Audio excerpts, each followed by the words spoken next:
आप जैसी बहादुर कौम, आप जैसी कामकाज करने वाली कौम, आप जैसी परिश्रमी कौम आज तक इतना पीछे क्यों है। 1576 दोपहर की 23 जून की दोपहरी में आपके साथ कंधे से कंधा लड़ा के 1000 हमारे मुसलमान उस हल्दी घाटी के पीले मिट्टी को लाल किया था। ये इतिहास गवाह है।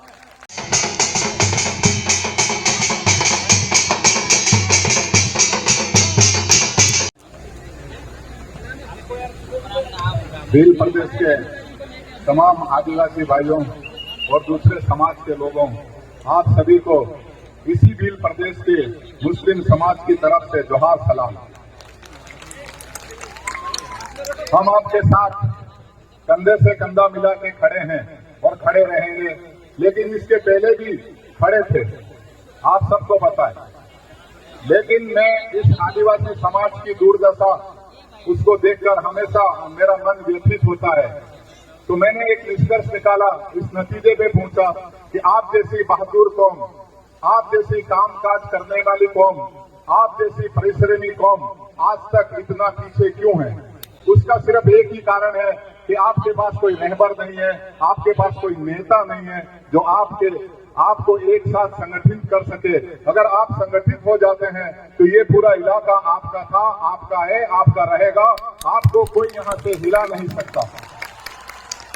मैं आपको एक बाज का एग्जाम्पल दूंगा। बाज पक्षी होता है जिसे हम लोग शाहीन कहते हैं, आप लोग ईगल कहते होंगे। उसके कंधे पे एक रेवेन नाम का छोटा सा पक्षी बैठ जाता है। वो बाज उसके साथ लड़ाई झगड़ा नहीं करता है, वो बाज अपनी उड़ान को ऊपर उठाता है और जैसे जैसे उसकी उड़ान ऊपर उठती है वैसे वैसे ऑक्सीजन लेवल कम होता जाता है। वो रेवन पक्षी अपने आप ही वहां से कूद जाता है, अपनी जान बचा के भाग जाता है। इसी तरह से आप लोग भी अपनी उड़ान को ऊंची उठाओ और इतनी ऊंची उठाओ कि जो लोग आपको गिराना चाहते हैं, जो लोग आपको धोखा देना चाहते हैं, वो खुद ही भाग खड़े हों। तो इसके लिए सबसे पहले आपको शिक्षा पे जोर देना पड़ेगा, क्योंकि आप लोग सिर्फ एक जगह पिछड़ गए। आप शिक्षित परिवार बहुत कम है आप में। पुराने जमाने में तो कोई पढ़ता ही नहीं था। आजकल भी जो पढ़ते हैं वो सरकारी स्कूलों में पढ़ते हैं और सरकारी स्कूलों की हालत आपको पता है। या तो इस पूरे भील प्रदेश की जब भी आप मांग करो, सबसे पहली मांग करो कि यहाँ से जो प्राइवेट स्कूल हैं उन स्कूलों को आप लोग खत्म करो। जब तक आप सरकारी स्कूलों नहीं करोगे आपका भला होने वाला नहीं है, क्योंकि आपकी हैसियत, आपके पास इतना धन नहीं है कि आप प्राइवेट स्कूलों में जाके पढ़ाई कर सकें। मेरा आप लोगों से अनुरोध है कि आप भील प्रदेश जिस हिसाब से आप प्रदेश मांग रहे हैं, मुझे नहीं लगता कि इस हिसाब से तो आपको जो 5 किलो अनाज मिल रहा है वो भी मिलने वाला आगे चल के। इसके लिए आपको ताबड़तोड़ रैलियां करनी पड़ेंगी, बहुत संघर्ष करना पड़ेगा। इतना जल्दी कभी किसी को कोई चीज आज तक न मिली है न आगे मिलेगी। और हमने, अगर हम मुसलमानों की बात करें तो हमने इस प्रदेश को, इस क्षेत्र को बचाने के लिए 1576 दोपहर की 23 जून की दोपहरी में आपके साथ कंधे से कंधा लड़ा के 1000 हमारे मुसलमान उस हल्दी घाटी के पीले मिट्टी को लाल किया था। ये इतिहास गवाह है।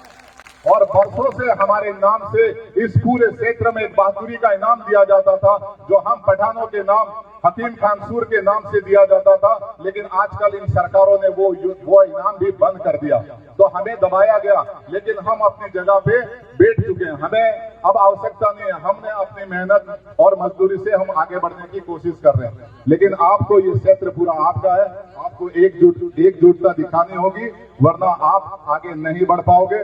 मैं 4 शब्द कहूंगा जो हमेशा कहता हूं, न हम सफर न किसी हम नसी से निकलेगा, न हम सफर न किसी हम नसी से निकलेगा, ये हमारे पांव का कांटा है, हम ही से निकलेगा।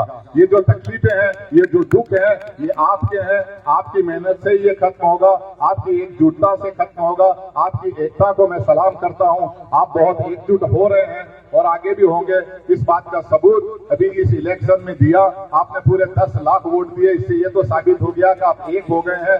लेकिन अभी बहुत जरूरत है आप लोगों को आगे अपने लिए काम करने की। और जहां तक हमारा सवाल है, मुसलमान आपके साथ कंधे से कंधा मिला के चल रहा है, तन मन धन, जहां भी हमारी जरूरत पड़ेगी हम आपके साथ हैं। जय भील प्रदेश, जय आदिवासी, जोहार सलाम आप सबको एक बार और।